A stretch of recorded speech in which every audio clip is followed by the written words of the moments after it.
तो फिल्म तो स्टार्ट होती है और हम जून नाम के एक लड़के से मिलते हैं जो कि एक सोशल वर्कर है। इंस्टाग्राम पे बहुत से उसके फॉलोअर्स हैं, पर वो कभी भी अपना फेस रिवील नहीं करता। लोगों की मदद करने के लिए वो एक छोटी मोटी जॉब करता है और उसे अभी फुल टाइम जॉब की जरूरत है। ऐसे ही संग, उसका दोस्त, उसको भी फुल टाइम जॉब की जरूरत है और वो एक डिटेक्टिव बनना चाहता है। रात को इन दोनों की मुलाकात होती है इनकी बिल्डिंग में ही एक मेल लड़की से जो कि एक्ट्रेस बनना चाहती थी। वो इन दोनों को बहुत अच्छे से हाय बाय कहती है और इनका नंबर लेकर चली जाते हैं। और तभी कुछ ही देर में उस लड़की के पास एक मैसेज आता है एरशकी गेल नाम के एक अकाउंट से। वो उससे उसकी जिंदगी का मकसद पूछते हैं। वो लड़की उसे जवाब देने लग जाती है और तब उस अकाउंट से उसे एक अजीब सा मैसेज आता है जिसमें लिखा हुआ था, ये सारे काम दुनिया का बस एक भ्रम है। यहीं पर इनकी बात चलती रहती है और हमें दिखाया जाता है कि यही लड़की अब रात को जून को भी मैसेज करती है, लेकिन वो ना उसका मैसेज खोलता है और ना ही रिप्लाई करता है। अब अगला दिन स्टार्ट हो जाता है और जून एक साइकोलॉजिस्ट से मिलता है जिसका नाम है मिस पार्क। वो भी जून की तरह लोगों की मदद करती है, फ्री में लोगों को सेशंस देकर। कुछ देर वो भी मिस पार्क से बातें करता है और इसके बाद मिस पार्क के स्टॉल की एक पिक्चर लेकर वो अपने इंस्टाग्राम पे लगा देता है ताकि अगर किसी को भी फ्री में मदद चाहिए हो तो वो यहाँ पर आ जाए। अब इसी रात हम देखते हैं कि जब सन जून से मिलने के लिए आता है तो वो देखता है कि उनकी बिल्डिंग के पास कोई था जिसके हाथ में एक कैमरा भी था। साफ लग रहा था कि वो खुफिया तरीके से किसी की पिक्चर्स ले रहा था, लेकिन संग के आते ही वो यहाँ से चला गया। अब संग और जून मिले और जून ने बताया कि रात ही मुझे मेरी नेबर का मैसेज आया था। वो मिलना चाहती थी, मदद चाहती थी, पर मैंने उसे रिप्लाई नहीं किया। संग उसे कहता है तुम्हें रिप्लाई करना चाहिए था। अभी ये लोग बात करते हुए बाहर आए ही थे कि इन्हें एक शॉकिंग न्यूज ये पता चली कि उस लड़की ने सुसाइड कर ली थी। ये जानकर सबसे ज्यादा दुख जून को होता है क्योंकि अब उसे ये लगने लगा था कि उसकी नेबर की मौत उसकी वजह से हुई है। अगर वो मदद करने के लिए चला जाता तो शायद आज वो जिंदा होती। पुलिस के इन्वेस्टिगेशन के बाद वो अब अपनी नेबर के घर पे आ जाता है, उसके रूम में आ जाता है और उसके अकाउंट्स चेक करने लगता है। उसे पता चलता है कि लास्ट टाइम उसकी नेबर को एरशकी गेल नाम के अकाउंट से मैसेजेस आए थे। उसने उससे बात की थी। ये मैसेजेस पढ़कर उसे साफ लग रहा था कि इन्हीं की वजह से उस लड़की ने सुसाइड की होगी। सन को भी वो ये बात बताता है कि इस अकाउंट से मैसेज आने के बाद उसने अपनी जान ले ली थी। ये लोग अब उसी अकाउंट पर मैसेज करते हैं और पूछते हैं कि आखिर तुमने हमारी नेबर के साथ किया क्या। पर रिप्लाई आता है मैंने कुछ नहीं किया, ये सब तो गॉडेस ऑफ डेथ ने किया है जिससे कोई बचकर नहीं जा सकता। इस अकाउंट की ऐसी बातों से इनका शक अब हकीकत में बदलने लगा था। ये लोग इस अकाउंट के बारे में जाकर डिटेक्टिव को बताते भी हैं, लेकिन डिटेक्टिव जवाब में कहते हैं तुम्हारी नेबर ने सुसाइड की है, सारी पोस्टमार्टम रिपोर्ट भी आ चुकी है और इसके पीछे कोई जिम्मेदार नहीं। वो जून और संग की बात समझ ही नहीं रहे थे, इसलिए जून और संग ने फैसला किया कि वो दोनों खुद ही इस लड़की को इंसाफ दिलवाएंगे और यही उसकी मांगी हुई मदद का आखिरी जवाब होगा। अब एरशकी गेल के बारे में और जानने के लिए ये लोग एक हैकर के पास जाते हैं जो इस अकाउंट का एड्रेस जानने की कोशिश करती है, पर नाकाम हो जाती है क्योंकि जो भी ये अकाउंट चला रहा था वो वीपीएन का इस्तेमाल करता था। लेकिन हाँ, एक बात का वो पता जरूर चला लेती है कि एरशकी गेल जिसको भी मैसेजेस करता है उसके बाद अगले दिन या दूसरे दिन उस इंसान की मौत हो जाती है। यानी वो एक साइको सीरियल किलर था जो डिजिटली बिना सबूत छोड़े लोगों को मार रहा था। इसी दौरान हम देखते हैं कि सामने वाली बिल्डिंग से कोई आदमी छुपके से इनकी पिक्चर्स ले रहा था। ये वही आदमी था जो उस दिन संग से भी टकराया था। इस टाइम जून और संग बहुत ज्यादा कंफ्यूज थे। अगले दिन वो उसी साइकोलॉजिस्ट के पास जाते हैं जिससे वो पहले भी मिले थे। ये लोग यहाँ आकर मिस पार्क से सवाल करते हैं कि क्या कोई इंसान बातें कर करके किसी दूसरे इंसान को ऐसी सिचुएशन तक ला सकता है कि वो अपनी जान ले ले। मिस पार्क कहती हैं हाँ, जिसकी साइकोलॉजी पर अच्छी पकड़ होगी वो ऐसा कर सकता है और हमें ऐसे लोगों से बचकर रहना चाहिए। ये बातें जानकर वो लोग भी डर जाते हैं और अब अपने एक यूट्यूबर दोस्त के पास जाते हैं। वो उसे सारी बात बताते हैं कि इस तरह एरशकी गेल के अकाउंट से जिस चीज को मैसेज आता है वो अपनी जान ले लेता है। वो कहता है कि प्लीज इसके बारे में एक ब्रॉडकास्ट करो ताकि ज्यादा से ज्यादा लोगों की जान बचाई जा सके। अब ये लोग ये सब करके निकले ही थे कि इन्हें नूरी का मैसेज आया, उसी हैकर का जो उसे अपने ऑफिस बुला रही थी। वो बताते हैं कि एरशकी गेल का उसे भी मैसेज आया था, पता नहीं कैसे, पर एरशकी गेल को ये पता चल गया था कि ये लोग उसके बारे में पता चलाने की कोशिश कर रहे हैं। और अब एरशकी गेल ने उससे पूछा था कि तुम्हारी लाइफ का मकसद क्या है। इन सारी बातों के बाद नूरी बताती है कि मुझे साफ पता है कि इस टाइम कोई ना कोई हम पर नजर रखे हुए है। नूरी की बातों के बाद ये और ज्यादा परेशान हो जाते हैं, अपने लिए भी और नूरी के लिए भी, क्योंकि नूरी एक लड़की थी।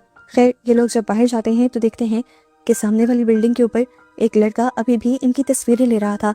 इस लड़के को इन्होंने कई मर्तबा देख लिया था और एक मर्तबा तो रंगे हाथों पकड़ने की कोशिश भी की थी, लेकिन तब वो लड़का इनके हाथ से निकल गया था। अब ये लोग जल्दी से नूरी को कॉल करते हैं और बताते हैं कि वो लड़का तुम्हारी बिल्डिंग के ऊपर है। नूरी जल्दी से बिल्डिंग के ऊपर जाकर उस आदमी को पकड़ लेती है, जिसके बाद ये उसे पकड़कर अपने घर पर लेकर आते हैं। एक दो मर्तबा थप्पड़ मारने के बाद वो लड़का सब उगल देता है कि मैं जो कुछ भी कर रहा हूँ वो अरेश गिल के लिए कर रहा हूँ। मैं उसे पर्सनली नहीं जानता, लेकिन एक दिन मुझे उसका मैसेज आया था। वो मेरे बारे में वो कुछ भी जानती है जो मैंने अपने आप से भी छुपा कर रखा, और इन्हीं सब चीज़ों की वजह से वो मुझे ब्लैकमेल करके मेरे से सारे काम करवा रही है। अभी तक तो इन लोगों को उस पर तरस आ रहा था, लेकिन जो अगली उसने बात बोली उसकी वजह से संग और जून को उसके ऊपर बहुत गुस्सा आया कि यहाँ तक कि दोनों ने उसे मारना शुरू कर दिया। वो कहता है असल में दूसरों की लाइफ पर नजर रखना मेरी हॉबी भी है। बस यही वो बात थी। उसके बाद जब ये दोनों उसे मारने की कोशिश करते हैं तो नूरी उन्हें रोक देती है। इस आदमी की कहानी जानने के बाद ये लोग जान गए थे कि अरेश गिल को ये लोग जितना सिंपल समझ रहे थे उतना सिंपल यहाँ पर सब कुछ था नहीं। वो एक बहुत बड़ा गेमर था। इससे पहले कि ये लोग और इन्वेस्टिगेशन कर पा गए, अगले सुबह इन्हें डिटेक्टिव की कॉल आती है, जिसमें इन सब के लिए एक खुशखबरी थी। डिटेक्टिव बताते हैं कि तुम्हारे अलावा भी हमें कई लोगों ने अरेश गिल की कंप्लेन की। हमने फौरन इन्वेस्टिगेशन शुरू कर दी और जब हमें उसके घर का पता चला तो हम उसके घर उसे पकड़ने के लिए गए, लेकिन उससे पहले कि हम उसे पकड़ पाते हमने देखा कि वो पहले से ही सुसाइड कर चुका था। ये सुनकर जून की सांस में सांस आती है और अब डिटेक्टिव उससे कहते हैं तुम्हें भी परेशान होने की और ज्यादा जरूरत नहीं, अब बस ये अपने अंदर का डिटेक्टिव बंद करो और जाओ जाकर कोई काम धंधा ढूंढो। यही बात वो जाकर रात में अपने दोस्तों को बताता है, यानी संग को और नूरी को, लेकिन नूरी कहती है मुझे इस बात पर बिलीव नहीं, मैं नहीं मानती कि इतना बड़ा किलर इतनी आसानी से अपनी जान ले ले। नूरी की ये सारी सोच सही भी निकलती है। रात में जब नूरी सो रही होती है तो दोबारा उसे अरेश गिल के अकाउंट से एक मैसेज आता है और हमें अब समुंदर के पास खड़े हुए अरेश गिल को भी दिखाया जाता है। इस टाइम उसकी शक्ल तो हमें नहीं दिखाई गई, लेकिन हाँ ये जरूर दिखा दिया गया कि वो जिंदा ही था। यहीं दूसरी तरफ जंग का वो यूट्यूबर दोस्त जंग को कॉल करता है और बताता है कि अरेश गिल अब सब लोगों के सामने आ गया है और उसने एक बहुत बड़ी ब्रॉडकास्ट करने का फैसला किया है जिसे हजारों बच्चे ज्वाइन करने वाले हैं। ये बात सुनकर जून और संग को पता चल गया था कि अब अरेश गिल एक ही साथ कई हजार बच्चों को अपना निशाना बनाने वाला है। वो फौरन इस बारे में नूरी को बताना चाहते थे क्योंकि नूरी ही वो थी जो हैकिंग करके इन सारी चीजों को रोक सकती थी। पर जैसे ही संग उसे कॉल करता है तो नूरी बहुत ही अजीब सी आवाज में उसे कहती है अब मैं इस पर कोई काम नहीं करना चाहती। उसकी आवाज में अजीब दर्द था जो संग ने महसूस कर लिया था। संग को लगा कि कुछ गड़बड़ है, इसलिए वो फौरन जून को लेकर वहां पर गया और जाकर क्या देखा कि नूरी ने सुसाइड करने की कोशिश की थी। वो तो ये लोग ठीक वक्त पर पहुंच गए और एम्बुलेंस को बुलाने का इन्हें मौका मिल गया, पर जान उसकी अभी भी खतरे में थी। इसके बाद ये लोग अपने यूट्यूबर फ्रेंड के पास जाते हैं और उसका यूट्यूब प्लेटफॉर्म को इस्तेमाल करते हुए एक और ब्रॉडकास्ट करते हैं और यहाँ लाइव अरेश गिल को चैलेंज करते हैं। चैलेंज करने वाला इस टाइम संग था और उसके चैलेंज के जवाब में अरेश गिल जो उसे जवाब देता है उससे संग खुद हैरान हो जाता है। उसे संग के बारे में भी बहुत सी ऐसी बातें पता थी जो संग ने आज तक किसी को भी नहीं बताई थी और बस ये देखना था कि संग शॉक रह गया और आगे कुछ ना कर पाया। अरेश गिल अब संग को बिल्कुल अपने कंट्रोल में कर चुका था। वो उसे एक तरह से कह लें कि हिप्नोटाइज कर चुका था। जून भी जो ये लाइव ब्रॉडकास्ट देख रहा था संग की और अरेश गिल की चैट देखकर वो फौरन संग के पास आ जाता है और देखता है कि संग बहुत बुरी हालत में है और अपने आप को मारने वाला है, लेकिन वो उसे होश में लाकर उसे अरेश गिल के हिप्नोटाइजेशन से आजाद करवाकर उसकी जान को बचा लेता है और उसके बाद वो नूरी से मिलने के लिए आता है। नूरी उसे बताती है कि जब मैं अरेश गिल से बात कर रही थी तो मुझे ऐसे लगा कि जैसे किसी ने मेरी जिंदगी को कंट्रोल में ले लिया हो। उसने मेरी सोच को इतना नेगेटिव कर दिया था कि मुझे अपनी जिंदगी में किसी भी चीज का कोई मकसद नजर नहीं आया और मैं सुसाइड करने पर मजबूर हो गई। नूरी आज भी मेंटली इन सारी चीजों से निकल नहीं पाई थी और अब वो इस चीज पर और काम भी नहीं करना चाहती थी, लेकिन वो जून की मदद करना चाहती थी और बाकी सब लोगों की जान तो बचाना चाहती ही थी। वो उसे एक एनवेलप देती है और कहती है कि ये एनवेलप तुम्हारी मदद करेगा अरेश गिल तक पहुंचने के लिए। इस एनवेलप को लेकर जब वो घर जा ही रहा होता है तो उसे महसूस होता है कि उसके पीछे बहुत सारे लोग लगे हुए हैं। वो समझ गया था कि ये अरेश गिल के लोग हैं जो उसे मारना चाहते हैं। इनसे बचकर जब वो भाग रहा होता है तो उसके सामने डिटेक्टिव को आ जाते हैं। वो डिटेक्टिव को सब कुछ बताता है कि किस तरह बहुत से लोग उसका पीछा कर रहे हैं उसे पकड़ने के लिए, नुकसान पहुंचाने के लिए, लेकिन यहाँ उसकी बातें सुनने के बाद डिटेक्टिव को खुद ही अपनी जेब से गन निकालकर उसे गन पॉइंट पे ले लेते हैं और फिर उसे किडनैप कर कर एक अजीब सी जगह में ले आते हैं और यहाँ रिवील होता है कि असल में डिटेक्टिव को भी एरेस्टी गेल की ब्लैकमेलिंग का शिकार हो चुके थे। और जब उन्होंने ये खबर फैलाई कि एरेस्टी गेल मारा जा चुका है, तब वो जून को बस वार्न करना चाह रहे थे कि वो एरेस्टी गेल के खिलाफ अपनी ये डिटेक्टिवनेस छोड़ दे। लेकिन जून ने जब ये पूछताछ और सर्च बंद नहीं की, तभी उन्हें जाकर ये कदम उठाना पड़ा। एरेस्टी गेल को डिटेक्टिव के बारे में भी बहुत सी चीजें पता थी जिससे उनका करियर भी तबाह हो सकता था, इसलिए वो मजबूरन एरेस्टी गेल की मदद कर रहे थे। पता चलता है कि अभी तक डिटेक्टिव को भी नहीं पता था कि एरेस्टी गेल कौन है, लेकिन असल में जून जान गया था कि एरेस्टी गेल असल में है कौन। नूरी ने जो उसे एनवेलप दिए थे उसमें एरेस्टी गेल की असल आइडेंटिटी थी और वो कोई और नहीं बल्कि मिसबाह की थी, जो हमेशा जून से एक मसीहा बनकर मिल रही थी।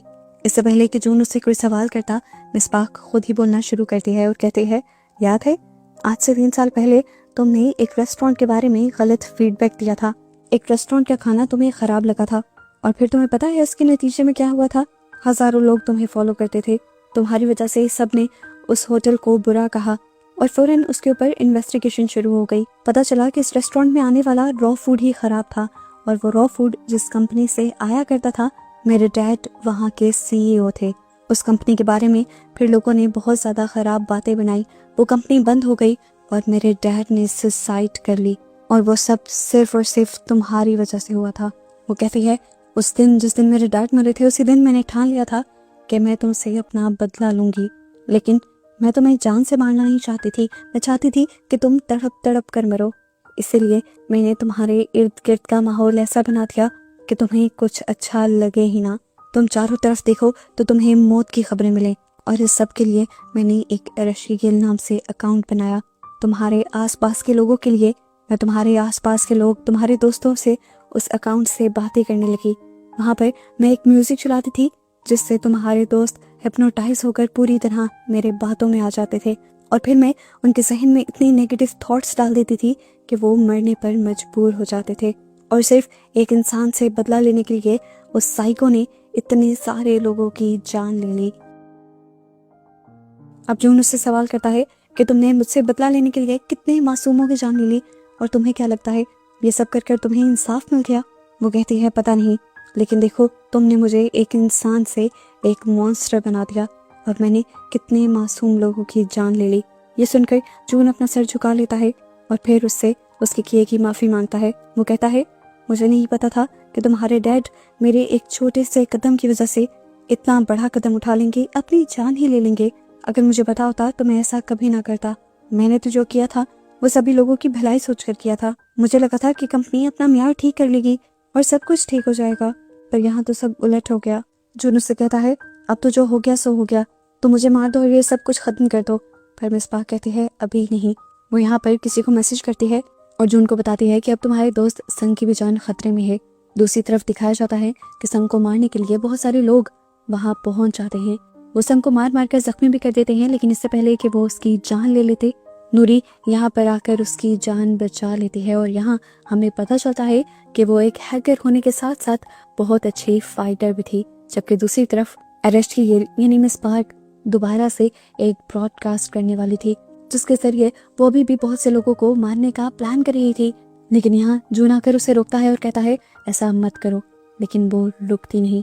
तब जून कहता है, तुम जो मर्जी करती रहो, लेकिन अब तुम्हारी ये ब्रॉडकास्ट कोई ज्वाइन नहीं करेगा, क्योंकि इस टाइम मेरी शर्ट के बटन में एक स्पाई कैम लगा हुआ था जिससे तुमने जो कुछ भी कहा वो लाइव स्ट्रीम के जरिए सभी लोगों को पता चल गया है।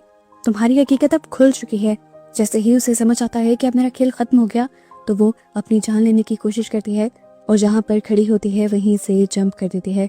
पता चलता है कि जून सारा इंतजाम करके आया हुआ था और यहाँ पर पहले से पुलिस भी आई हुई थी, जो नीचे जल्दी से एक सेफ्टी मैट्रेस बिछाकर उसकी जान बचा लेते हैं और अब उसे अरेस्ट कर लिया जाता है। फाइनली जून के साथ साथ संग और नूरी तीनों बच गए थे। इन लोगों ने हजारों लोगों की जान बचाई थी। सभी लोगों के लिए ये मसीहा बन गए थे और एक ही टाइम में हीरो भी बन गए थे। पर जून ये झूठी शोहरत नहीं लेना चाहता था। उसने अपने अकाउंट पर सब कुछ सच सच बता दिया कि इतने सारे लोगों की जो जान गई थी वो मेरे ही एक एक्शन की वजह से गई थी। मैंने एक होटल को एक्सपोज किया था जिसकी वजह से मिसबाह के डैड ने सुसाइड कर ली थी और उसी का बदला लेने के लिए निस्पाक ने बहुत सारे बेकसूर लोगों को मार दिया। सारी सच्चाई जानने के बाद भी जून के फॉलोअर की मोहब्बत उसके लिए कम नहीं होती। जून अभी भी उसके फॉलोअर्स के लिए हीरो ही रहता है और वो उन सब की मदद भी करता रहता है। और ऐसे ही बस उन्हें लाइफ में आगे बढ़ता हुआ दिखाते हुए ही ये मूवी यहाँ ख़त्म हो जाती है।